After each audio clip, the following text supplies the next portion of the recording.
All right, well, thank you all for being here. This is, to me, a fascinating time to be able to be talking about national security in the context of food. Food, to me, has so many layers to it. You can talk about it in the context of climate, water, human health, and a host of other sustainable development goals. And rarely do you get a chance to talk about it in the context of national security. So I really think Milken did a great job giving us this topic to center our conversation around, with an immense amount of diversity, both in geography, profession, and perspective. And so hopefully we'll have a lot of content for you to chew on and think about, and we'll save some time at the end for you to engage with us as well. But I thought I'd start with Her Excellency, who I had the chance to speak with at the Abu Dhabi summit that Milken hosted a couple months ago. And what I find fascinating in the context of the conversation is that you hold the only cabinet level position of any government that is specifically assigned to food security. And so I think it would be great to just start off hearing from your perspective what you've learned since you've been in this role, and maybe even provide some examples of how that is being applied throughout the UAE, and maybe how we can have some lessons for that here in the US and abroad. Thank you very much for having me, and thank you for your time today. So the session is called AgTech, Food Security as National Security. Let me first start by describing what is food security. So food security is enabling, so in a country, you're enabling the citizen to have accessibility of safe, nutritious, sufficient, and affordable food at all times. So in that context, if someone's hungry and doesn't have accessibility of food, they won't be interested in socializing or learning or even working. For them, it's just about getting food. So when you take that in context and you now see, okay, hunger triggers fight, triggers war, and the conflict areas around our region, so Syria, South Sudan, Yemen, are really fueled with food insecurity. Now, keeping this in mind, we in the UAE, we have challenges such as water scarcity. We don't have much arable land, less than 5% is arable land. And we depend very much on food imports. 90% of our food comes as imported food. So our wise leadership, who are very strategic, foresighted people, said, okay, so food security is a national security priority and should now also be a national priority. And so 1.5 years ago, the food security file was given to a minister here with you today. And so my responsibility is to ensure that the UAE is not food secure just today, but also in future, knowing that we have the challenges such as global food demand is on the rise, climate change, our behavior, food loss, food waste. So all these are risks to the whole global food security landscape, but also for us as the UAE. So when His Highness appointed me, he said, Mariam, I need you to do 3 things. I need you to put down a plan. I need you to adopt technology. So this is AgTech. And I need you to advance R&D. So we got to work. And in 6 months, I worked together with all the stakeholders in the country who had something to do with food security, be it food safety, be it agriculture, be it nutrition. And we worked together and we developed a whole of nation national food security strategy, which has objectives until 2051 and also a very detailed program until 2021. So this was the first step. We also worked together with the private sector and tried to open up a new economic sector for the UAE, so I called it the AgTech sector. I worked with the private sector to basically remove barriers that we had that existed. So, for example, there was no agricultural license until January. So there was no building codes for closed system farms, which we now have. So these are some of the examples of what we developed. And thirdly now, R&D. This is something I'm working on now in actually really trying to push the R&D file, because this is something we're a little bit behind on, something we haven't invested much in, but the UAE has taken some big steps in that. So just a month ago, His Highness Sheikh Mohammed bin Zayed announced that 5.6 billion dirhams are going to be put in place. So that's it's approximately $1 billion as incentive programs are going to be put down to push R&D in the UAE for AgTech. So there's some big steps happening there. That's a big number. Thank you. I'd love to get into farming a little bit. You own quite a bit of land and have family's been in it, I think, since 1870. And farmers are the backbone of our food system. And there's a lot of concern around the state of the soil in the country and the ability to start procuring more regenerative practices. And I'm just curious how much of that is beginning to come on the radar of the investors that you're working with, and what are the realities of trying to implement that in a profitable way? I'd love to get your thoughts on that. Michael, it's really interesting what's happening in the food supply chain today. The food supply chain, I would argue, is being completely realigned, and a lot of it's being driven by consumers, as you touched upon. So consumers today, if you think about it, they want to know how their food is grown, where it's grown, who grows it. They want traceability into the practices that are used. They want transparency into where it and how it flows through the supply chain. And so what we're seeing is, as those consumers are demanding that, what we're trying to do is put together food companies and food buyers and then farmers and farmland, and to connect that ecosystem so that you can have food that's more available and traceable and transparent.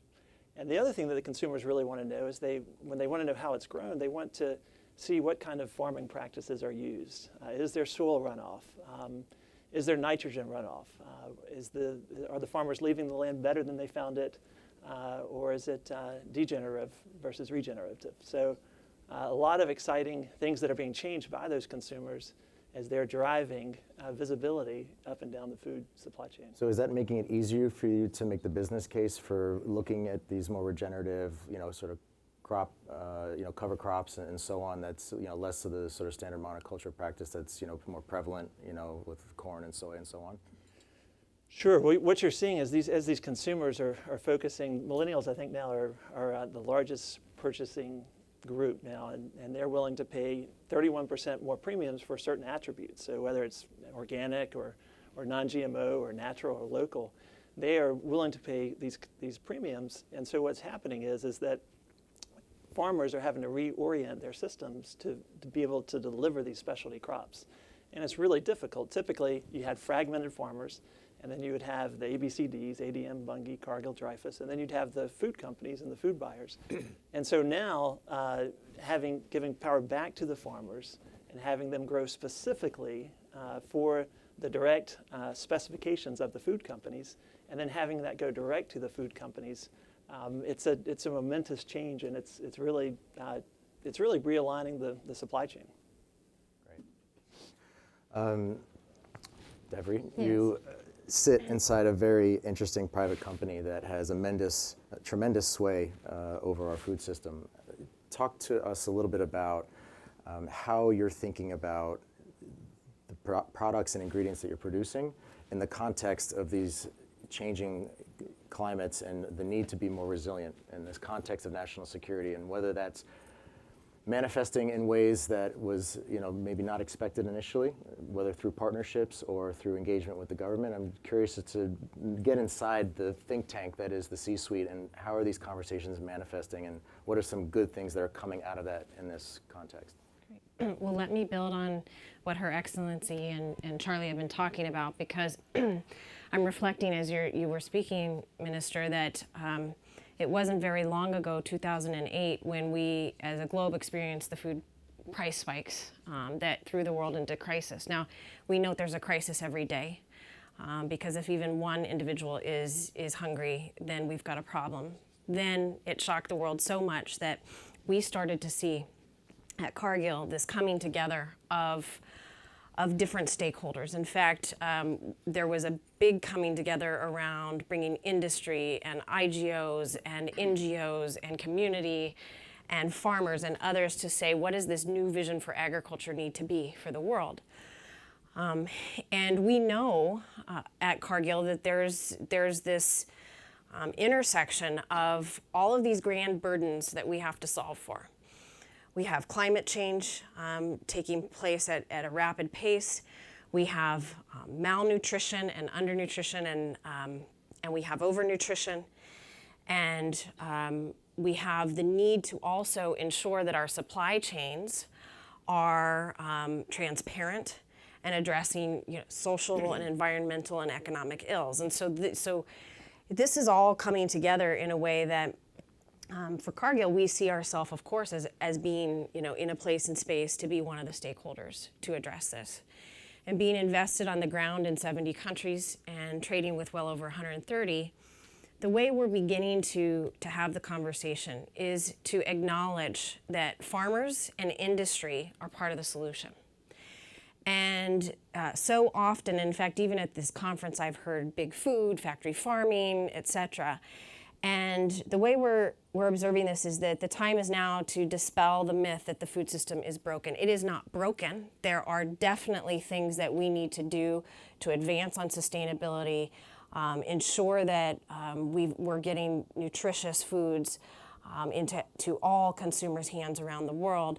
But what we're doing is we are making these grand pivots and building on much of the infrastructure that's already working.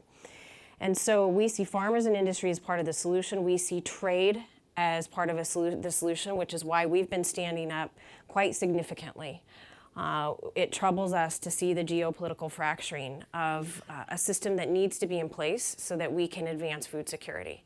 When a country puts an export ban in or an import ban on the other side, when relations fragment and when sanctions go in place, it's incredibly difficult to move food from where it is to where it needs to be.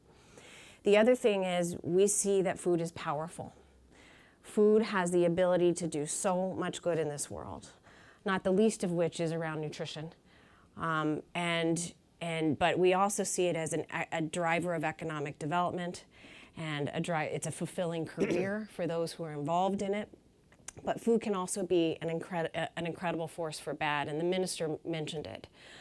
The lack of food can lead to chronic hunger, desperation, radicalization, forcing people into situations that they would have never wanted to be forced into in order to feed themselves and their families.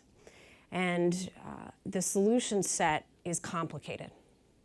And partnerships, we can talk about that in a bit, but let me just quickly touch on investment into innovation. At Cargill, we are driving that very quickly. We say we're disrupting ourselves before we get disrupted. I know Charlie said ABCDs. That's not in our lingo anymore, by the way, so we call it the alphabet. There are so many players coming in and beginning to put new innovations and disrupt the system, and so we're disrupting ourselves. We've got a digital labs that thinks of all these grand possibilities of what could be and how do we enhance transparency in our supply chains. In animal nutrition, for example, we feed animals all around the world. We're looking at solutions and innovations around plant-based proteins, things that can become inputs into, in fact, we have an input that goes into animal feed that looks to drive down methane production by 20%. Other plant-based inputs that are going in to address immunity. I just sat in on the superbug session. Why would somebody from Cargill sit in on the superbug session? Because a lot of the innovation that's going on in the animal space, we are also transmitting into the human health space. And so we've got innovations around non-caloric sweetener solutions, salt reduction, healthy oils. It's all happening. It's all happening, which is why I say industry and farmers are part of the solution. No more everybody has the answer and food as a great divider. It is time. Food is the great uniter. And we may have different views on global versus local. It's both. It's both. We need both. Organic and tech, we need both. So I think you'll see us as an incredibly constructive player in the middle of the dialogue, innovating for the future. We're very privileged to have somebody from the government here with us today, in a very privileged position. And when we talk about these challenges, you hear about the military having a hard time getting enough candidates because they don't pass the physical. You hear about things like food deserts, and you hear about both obesity and malnutrition. What are some of the things that the government is thinking about to address these goals, to make this as much of a social justice issue as it is as much a national security one? And maybe you could provide a few examples of how that's manifesting inside your organization. Sure. And again, I mean, first of all, on the national security goals, it is a matter of national security. Her Excellency, I think, did a good job talking about the conflicts that can be caused by food, and we know what the pressures are. We have 7.6 billion people on the face of the earth today. It's going to be growing to about 8.6 billion by 2030. Think about that, 1 billion people in the next 11 years, and then we're going to be approaching around 10 billion people by 2050. And so the question is, how can we meet that challenge of feeding and providing food so in the face of a changing climate, and so that we aren't chopping down the rainforest and plowing up the savannas? How can we do that? And really, we believe that the answer is reducing food waste, number one, and number two is embracing technology.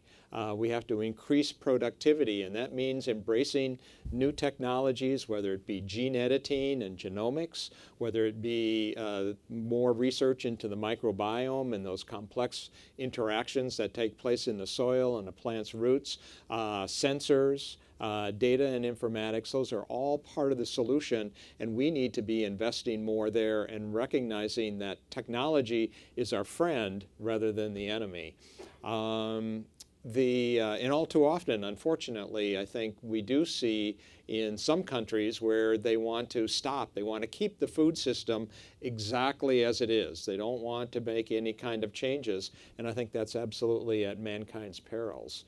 To your point, Michael, about what can we do to try to improve the nutrition here, we're involved. We just kicked off in the next round of dietary guidelines committee that's going to be setting the dietary guidelines. We have a very comprehensive group of scientists, food nutritionists, scientists from all kinds of disciplines that are working to try to put that together over the course of the next year and a half. They'll be working on that.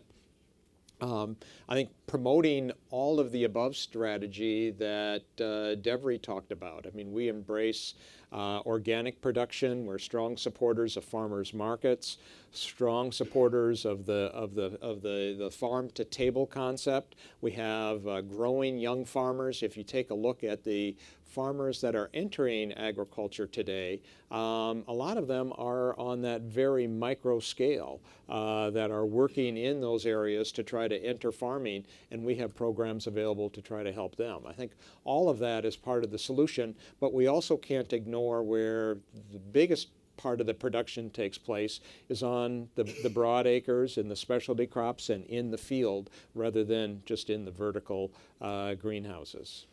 I'd like to stay with you just for a second and talk about subsidies and incentives. What are some of the levers that we can pull to make it easier for people to eat well? Because you go into QSRs, fast food restaurants, grocery stores, and the healthy stuff costs way more than the non-nutritious stuff. And how do we change the dynamics around that to make it easier for people to get not only access to food and veg, which is a challenge in and of itself, but be able to afford it so that it's not just a affluent luxury to eat well and be healthy?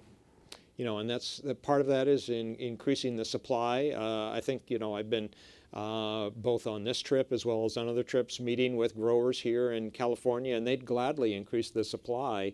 But again, it has to do with that demand that's there. What we can do from, USDA, again, support some of those programs for the farmers markets programs. There's bonus programs under the food stamp program, the SNAP program, that if you buy fruits and vegetables, you get a 50% bonus.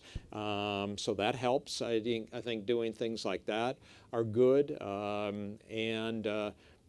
We also are offering, one of the things that we've really been focused on is risk management. And how can we make crop insurance available to more and more crops? Because that's one of the biggest challenges that any producer has to deal with, is how are they going to manage risk? And we have had crop insurance programs for the broadacre crops, corn, soybeans, cotton, rice, wheat. We have crop insurance there, but we've been making more and more policies available to producers of specialty crops, vegetables, fruits, nuts, and I think that is part of the solution as well.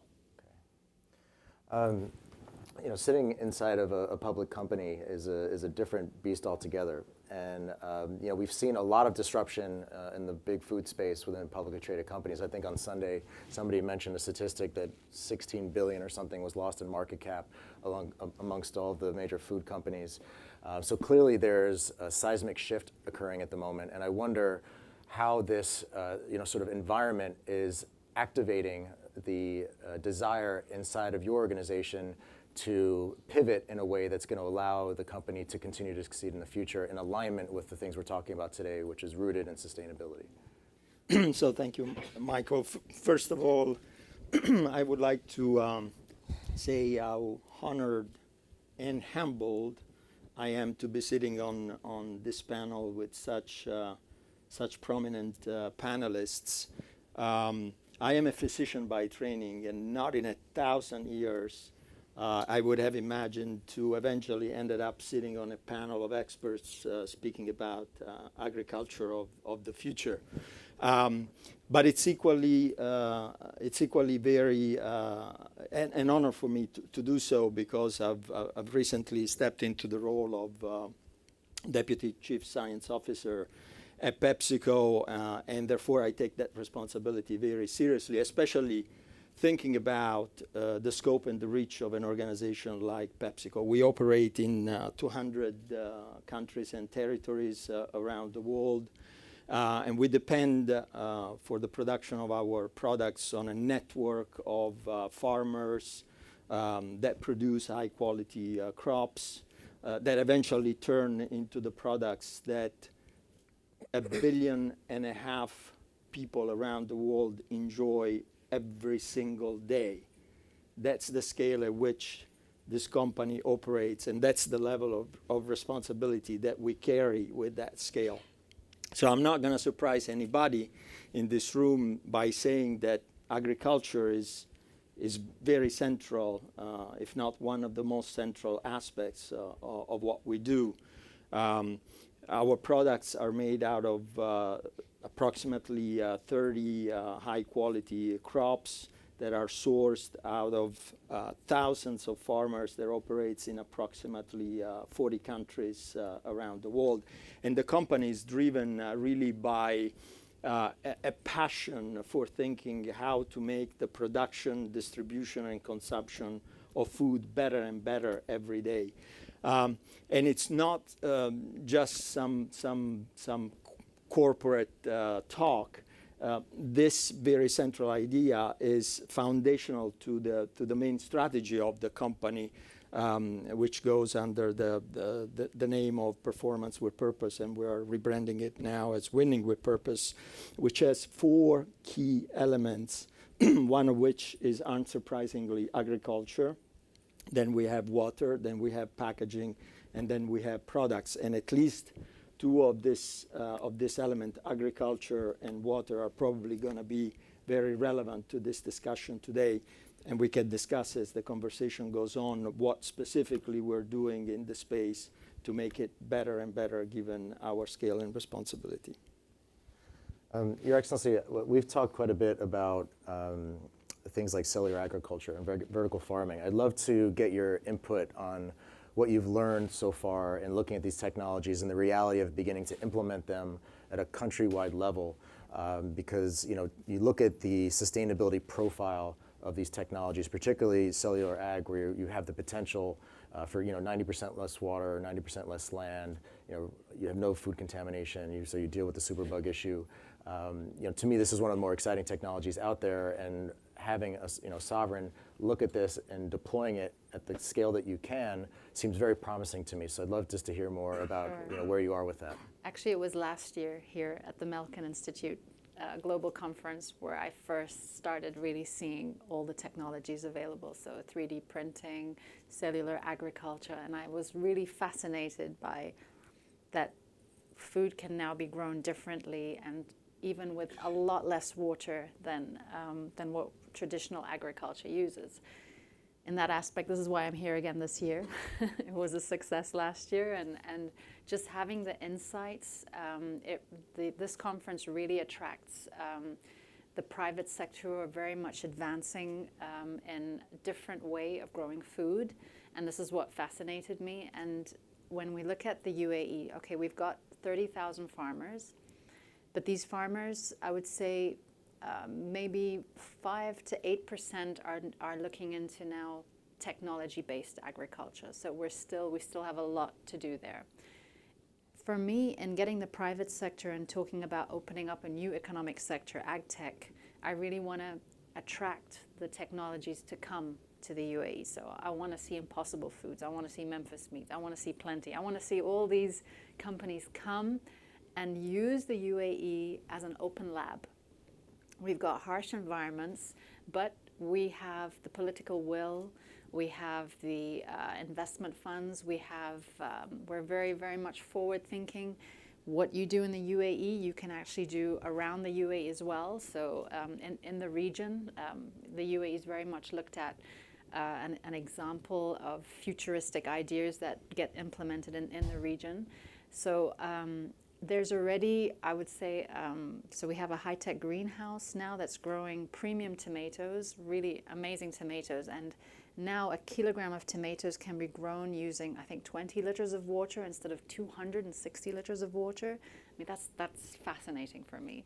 They're still trying to, everyone who builds any facility in the UAE is always thinking of water and energy. So we've always got the food, energy, water nexus that everyone's always thinking about. So vegetables, leafy greens, microgreens. So we've also got a vertical farm with microgreens in the middle of Dubai, in usually an area where there's just warehouses. No one would ever think there was a farm in there. We're also looking at how homes can take responsibility for a bit of self-sufficiency at home when it comes to perishable everyday items. So looking at technologies there, and we hope soon we'll be launching some prizes and global prizes to try and bring in those technologies and get the people at home to also look back into farming a little bit at home. So if we incorporate technology into that, I think this is the exciting part about it. We have a minister of youth in the UAE, and she set up these youth circles. So I do go to these youth circles and I talk to the youth, and I tell them, how can I get you guys interested in the new way of farming? I don't actually like to use the word farmers because they're not interested in that. So I've given them a new name, agri-technologists. And they're really, for them, when I say that, it actually gives it a new spin. It's suddenly something really cool. All the high-tech, now at the moment still high-tech facilities that are being set up in the UAE, the people behind it are actually IT-based people. They're, so it's more your mechanical engineers, it's your scientists, it's a whole different group of people that this sector is now attracting. So fish farming has also really taken a big step in the UAE. We're growing salmon now in the desert. So this is a starting point. If it's commercially viable yet, I don't think so at this stage, but everywhere it needs to start with something. It needs to start with a vision, with an idea. Salmon is actually the fish that we mostly eat in the UAE, and so this company that usually produces sea bass and sea bream said, okay, we want to try and put some investment into R&D on if we can grow salmon in the desert. I know there's a film of salmon in the Yemen, but maybe it will be salmon in the UAE. So we're seeing a lot of ag tech coming now in the UAE because, again, political will. There's a food security office now we're really spearheading this new sector and supporting the companies that are coming in. Devry, coming back to Cargill, if I recall correctly, there was a change in the title within the organization from the meat division to the protein division. Is that right? Yeah, I was going to talk about protein. Okay. So you're giving me the Fantastic. question I want. So talk to me a little bit about that, because I think diversifying our protein source is a massive aspect to the solution of solving the climate crisis, the nutritional crisis, and so on. So talk to me about the reality of that shift, some of the things that you're looking at beyond traditional animal protein, and any successes you're seeing thus far that give you confidence that this is a part of the business that you can really grow and scale and that investors are excited about. Yeah. So I really appreciate that the minister's talking about all the themes. I'm going to give you a big sales pitch because we also feed salmon around the world sustainably. protein and the future of protein is a central part of our business strategy. And when we look out to the future, protein is going to be a huge component of the diet, but it's not just animal protein. So we're looking at, we just issued the results of a global study on protein last week, actually, through Feed for Thought, so I'll share that with folks. But what we found in this study is that even in the next year, consumers worldwide will be increasing their consumption of animal protein, but also other types of protein. So we are a partner in producing protein in Memphis Meats, for example, which is cellular-based protein. But we're looking at all kinds of proteins like Purus, pea protein. That one's actually performing quite well. You'd be surprised, we're looking at insect-based proteins, all types of different proteins.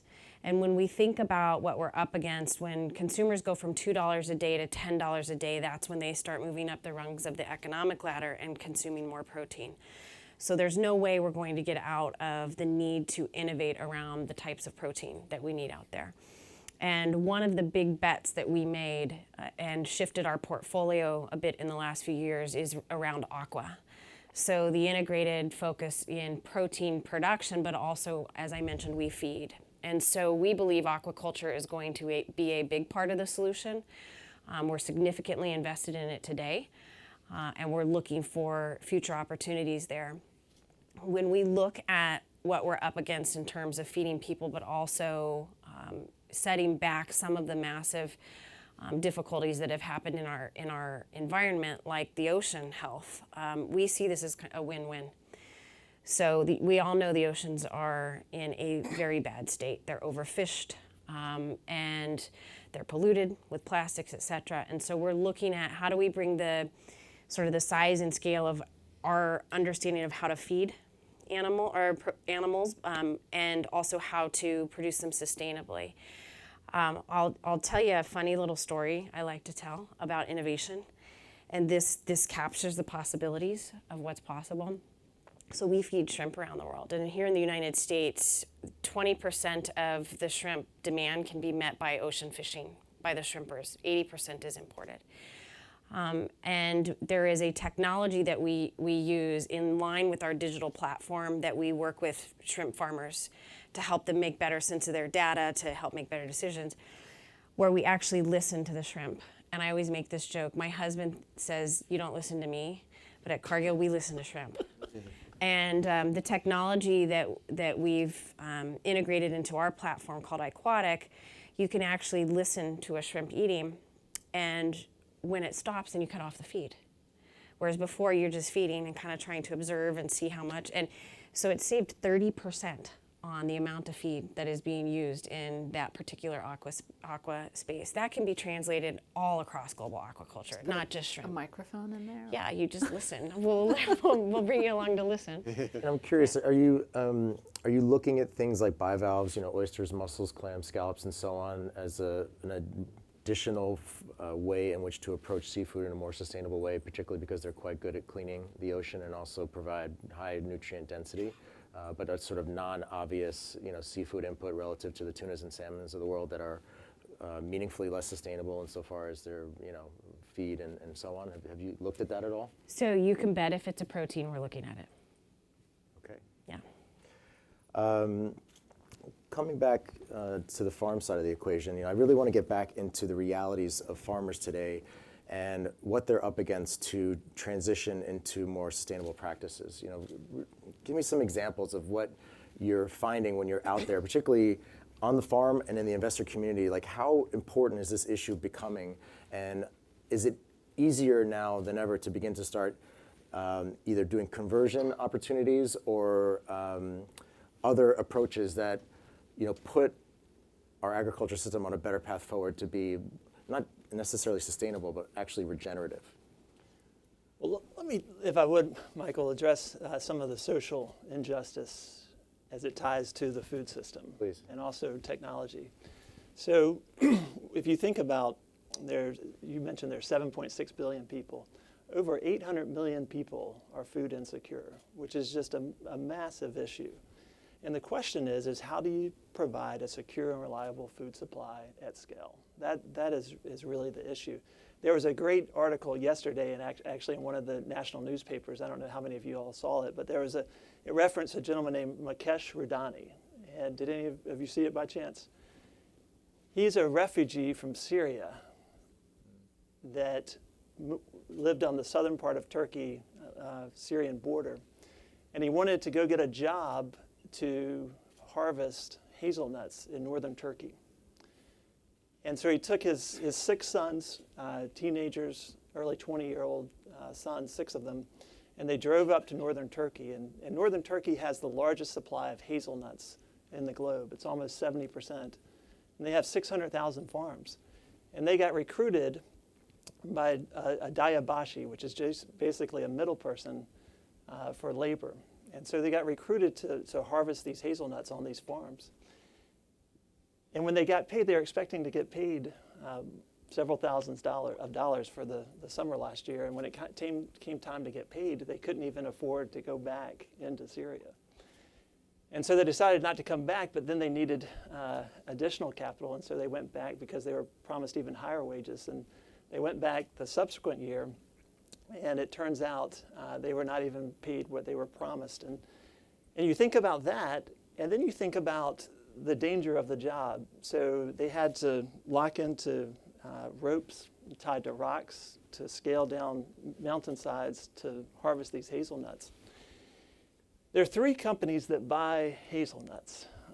There's Nutella, Ferraro Group, there's Nestle, and then also there's Godiva.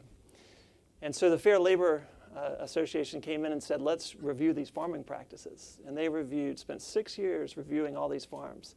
And not a single one of those farms were in full compliance. Not a single farm.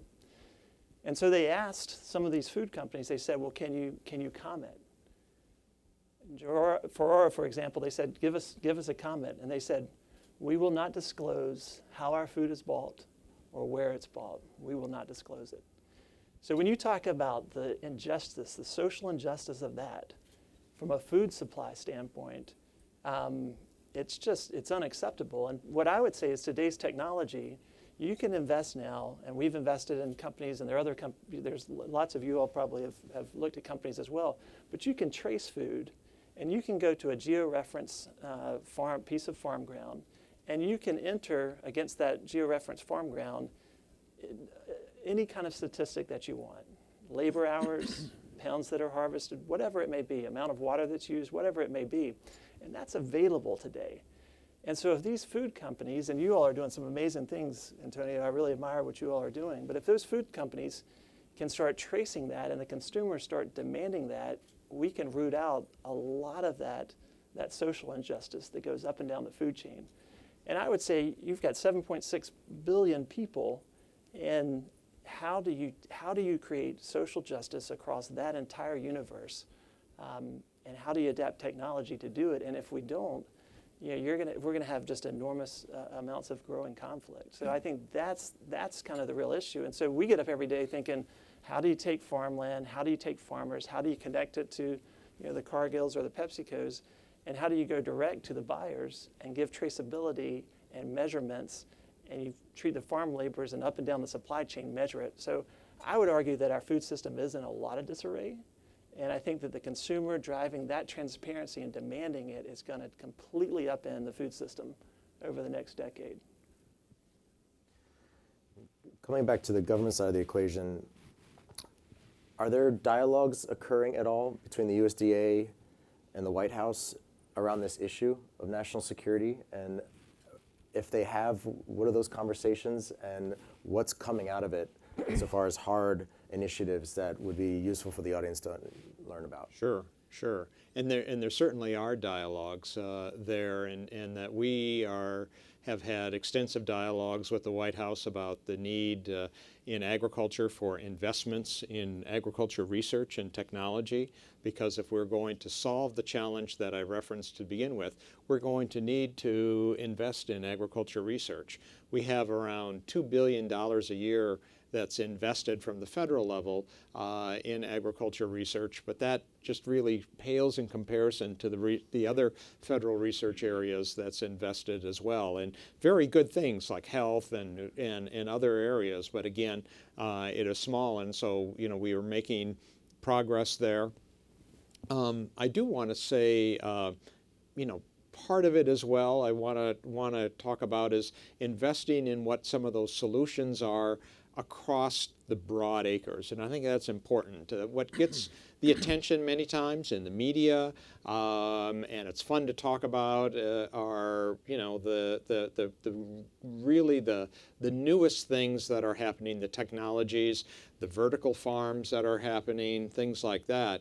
But I think we have to keep that in perspective. Those work well if they're right close to a city, and they're going to serve a portion of that market. But if we're going to really solve and address the food problem, we have to invest in technology that exists in farms on a broad acre basis as well, where we need sensors in the field. And that's where the technology, I think, is so exciting, that can sense whether the crop needs more water or not. We can dramatically reduce the amount of water that we apply through irrigation. We can sense whether that plant is under stress and needs more nutrients, whether it is starting to fight a disease. We can use information like that, and I think that and the same thing holds true for animals. Devry talked about sensing when shrimp know when and cutting off the feed supply. We have the same thing where animals as well, where we can use gene editing to prevent disease that affects a lot of animals and ends up with a lot of death loss because of disease. Same thing on the plants. We can use sensors to improve the efficiency of meat production dramatically. And so it's those kinds of technologies that I think are looking at agriculture as we know it, but really moving it toward the sustainability side that I think we can make a difference. And absolutely, we've been having those conversations with the White House and about the need for investments there.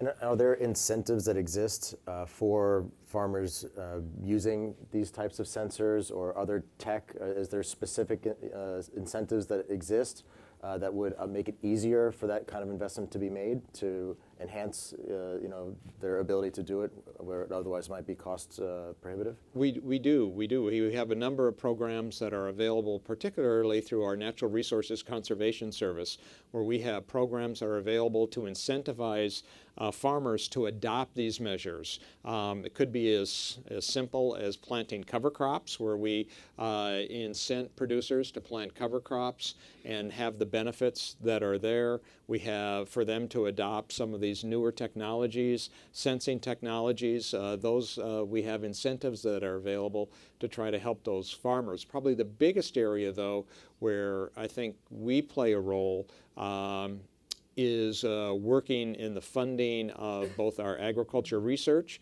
and then our cooperative extension service. That has made U.S. agriculture really so successful in the past, is that partnership between the federal government and the states that are taking technologies that are discovered, whether at the federal level or at your land-grant universities, and then taking that through extension to farmers and helping them adopt those practices. Okay. Coming back to what's happening at Pepsi and this, what I would call sort of revolution in food towards the sort of better for you category. Can you give some specific examples of products that you have in the marketplace or that you're developing that are going to get people excited that Pepsi is moving in a more, I'd say, healthy, nutritious direction? Yeah. So the portfolio of offerings at PepsiCo is quite broad. And it spans the whole range from a very indulgent offering to more permissible offerings to very nutritious and nutritious forward offerings.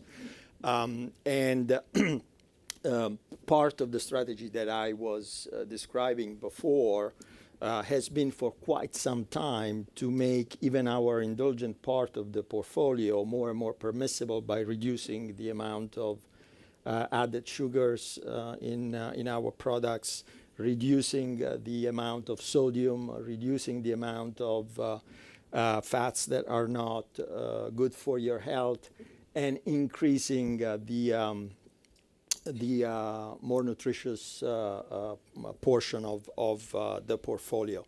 Now, it's interesting to approach this question at a product level, because there are at least two categories of product lines within our portfolio, which are absolutely fantastic from a nutrition point of view. And I keep going back to those two because they are so much under our eyes every day, and so important in what they can produce from in terms of health benefits. So oats, the whole line of products that is based on oat grains, comes with, at least for a physician like me, incredible benefits. Reduces bad cholesterol in your blood, delivers glucose in a much gentler way. Think about pre-diabetes, diabetes, and reduces your appetite. Now, the juices that I know are a little bit under attack now because of the added sugar in some of the products. But there was a series of very prominent publications very recently indicating that drinking a glass of orange juice every day reduces your risk of dementia by 50%. And we have a whole line of juices that are available in the marketplace. And on and on and on. We have lines of products, snacks that are based on and enriched with fibers, grains, et cetera, et cetera. So the products are there, and obviously are there for the consumer to choose.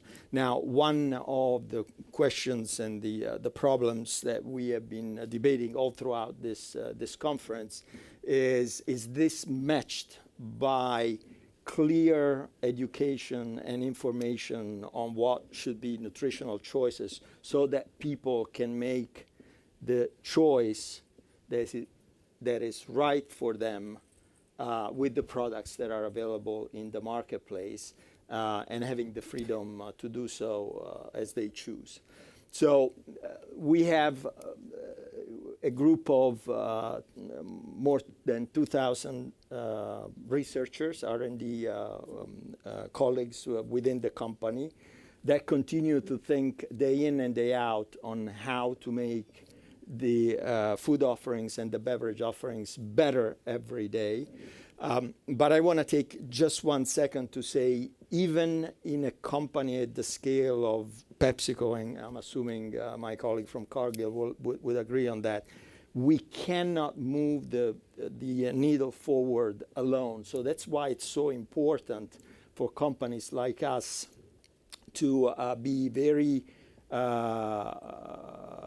open, very transparent about the fact that we need to have collaborations with the public sector, with the private sector.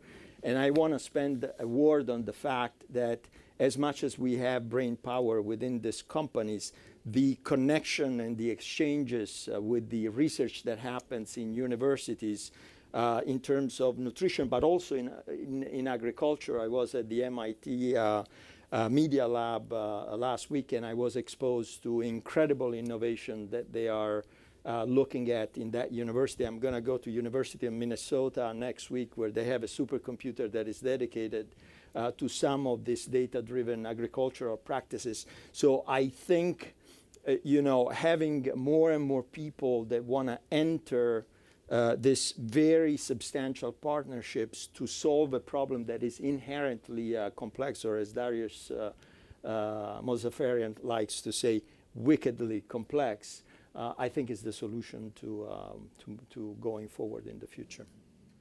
I want to leave enough time for us to get some questions in, so maybe we can start with the gentleman in the suit. Thanks. My name is Paul Tullis. I'm a journalist. I write features for national magazines. Thanks for a very interesting panel. I was struck in particular by one thing Devry said. Forgive the first name basis, but better that Okay. than mangling your last name's It's a difficult pronunciation. name. You said it's incredibly difficult to move food from where it is to where it needs to be. Can you describe in what ways that's a problem and what you see as potential solutions or existing solutions that aren't being utilized enough? Sure. Thanks for the question, because it allows me to provide a really important fact, which is today there's enough food to feed every citizen on this planet.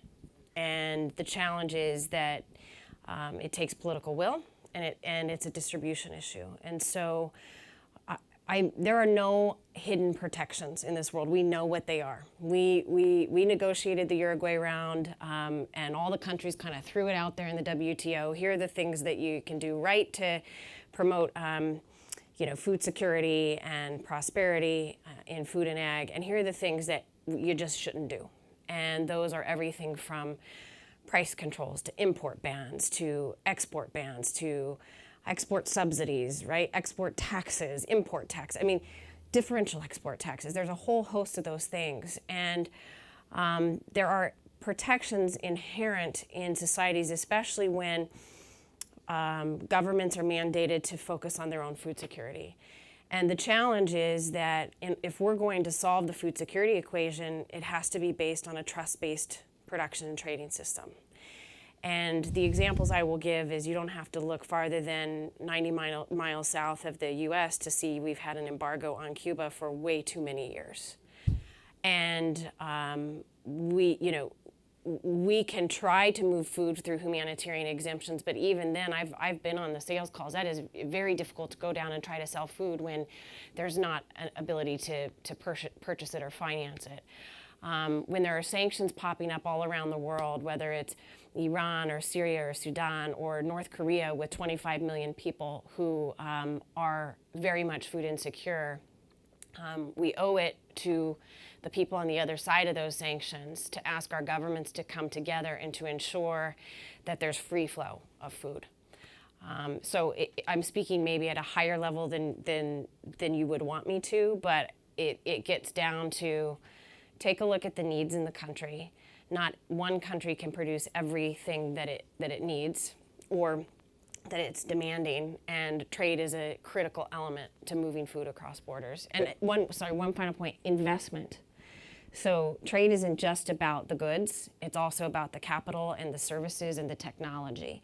And many countries and farmers on the other side of those are being denied those critical components of driving a thriving agricultural system in those countries. So it's not just about commodities going one way or the other. Infrastructure in developing countries, and even infrastructure in the U.S. infrastructure is critical. I kind of call it sort of the trio. It's trade and infrastructure and financing are critical. Investment. So just a short remark. Out of necessity, I come from Israel, and we started drip irrigation. And now, of course, we call it precision agriculture or climate smart irrigation and so on. And, I loved each one of you, what you said. And, partnerships are so important. And, we probably have a minute. And I thought to myself, with whom should I speak first? So it's impossible. I want to tell you that we would like very much to share what we learned and what we did with each one of you, because I believe that this is part of the answer. I'll speak to that. I appreciate your comment. So we have about 500,000 acres that we control, and so we've set up model farms across different regions, and what we do is we take all kinds of new technologies, and you all have been magnificent with some of your irrigation techniques and maximizing output per unit of water. We call it economic water. How much economics can you drive out of a particular unit of water? So I think what you're saying is spot on, and our challenge is how do you take all these technologies and figure out which ones actually work, and then how do you fund them and then push them across a broader ecosystem? And that's the part of our business that I love. I absolutely love it. And this actually speaks to something that I was going to mention earlier is, I'd love to just throw this to the panel, and anybody feel free to chime in, is, the idea almost of a climate accord Emirates-esque food initiative globally to get multiple stakeholders together with the technology from Israel and all around the world so that there is a cohesive effort, because as we were talking about earlier, it's one thing if one country is moving in one direction and another country is moving in a different direction. In the same way that we have this with climate, I think food could potentially really benefit from a global initiative. And I'm just curious if any of you have thought about that, the realities of something like that, and what we might be able to do to maybe even incubate the early aspects of that idea here today.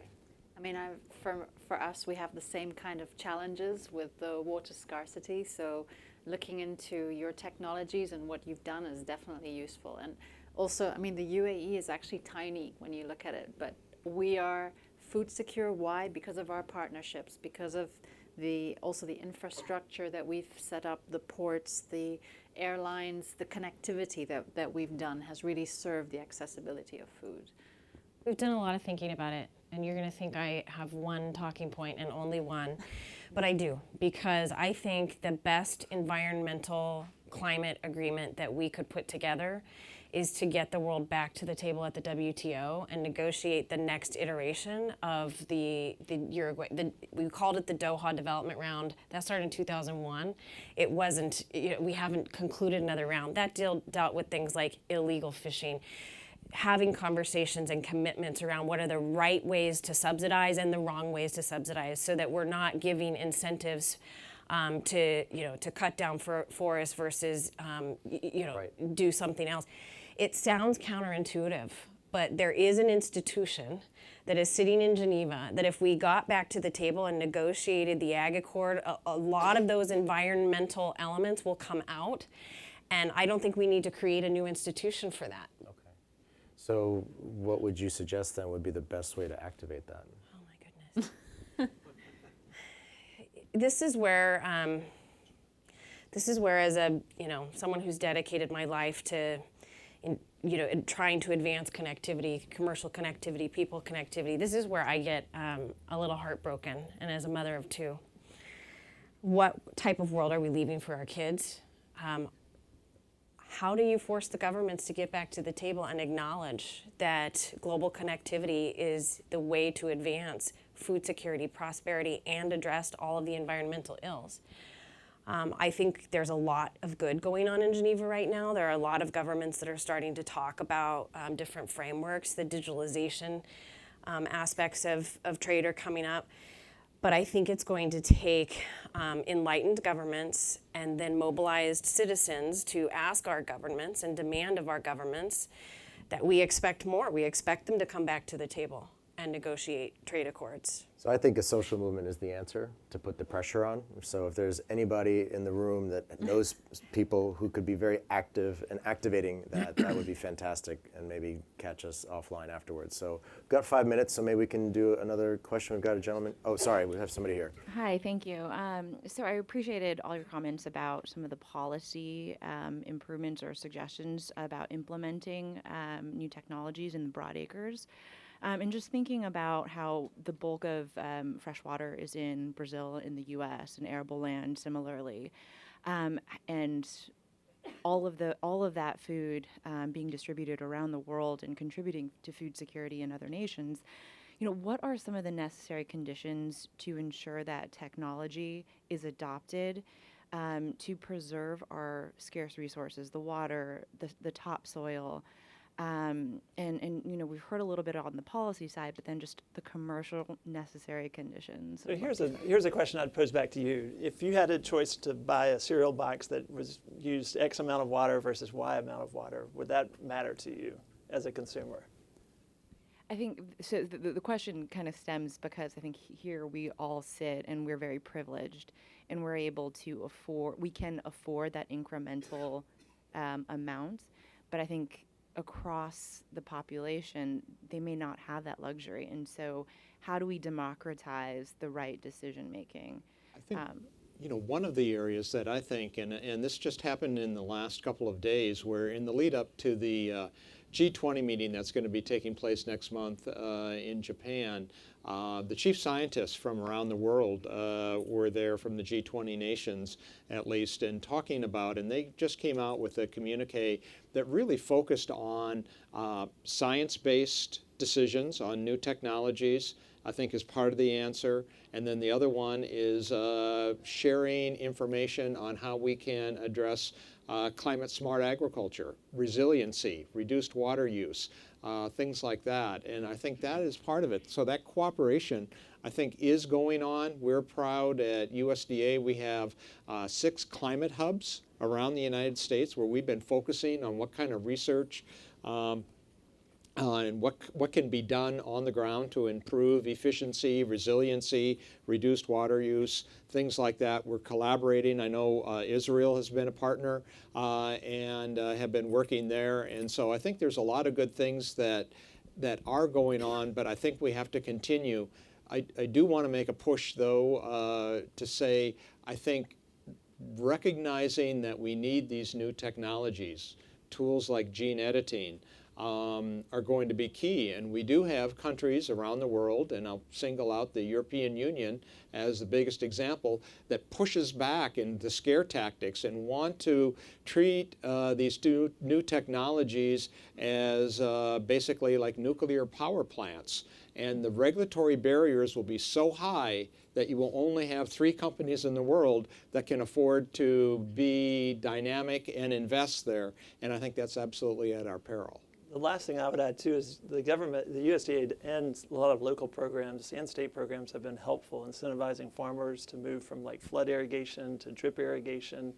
So you all have done a really exceptional job, pushing some of those technologies where you're growing more with less. So, thank you. Can I just touch on your point? I'm chairman of a company called CBIS, and we're the leaders in gene editing and agriculture. We have this thing called, and Cargill knows it because they've been totally supportive of us. I'm curious at how little the message is out there about traits 2.0. That traits 1.0 hit like 2 crops and 1 thing, and in traits 2.0, we're going to solve disease in every plant. We're going to solve many of these issues, and it's coming out right now.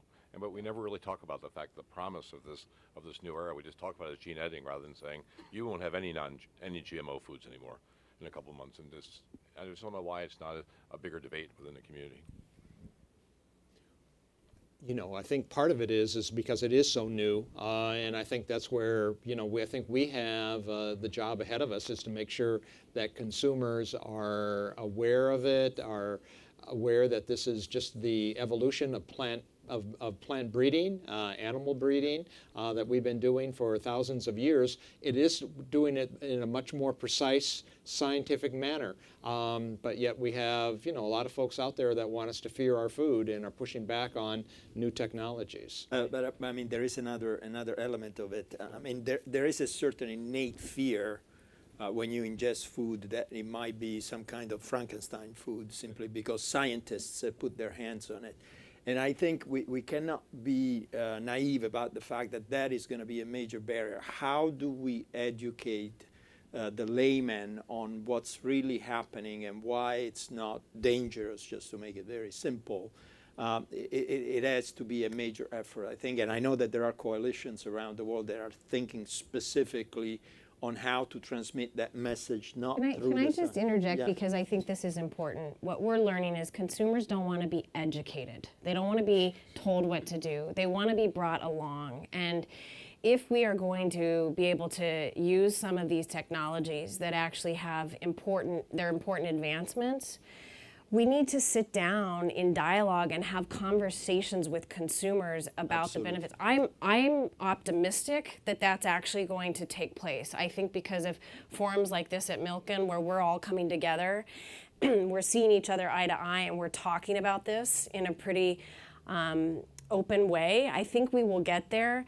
But what we're learning is consumers don't want to be educated. And there's so much judgment in the food system. There's so much judgment about you should be eating this and not that. And we have got to find a way collectively as the food industry and as food companies to allow people to surface their fears, talk about their fears, not place judgment on why they're asking us a question, because at the end of the day, they will give the license to the companies and to the industry as to whether or not this technology will make its way into the marketplace? Totally agree. All right, with that, I think we actually have to wrap it up. So thank you for your wonderful questions. Thank you for being here. Thank you.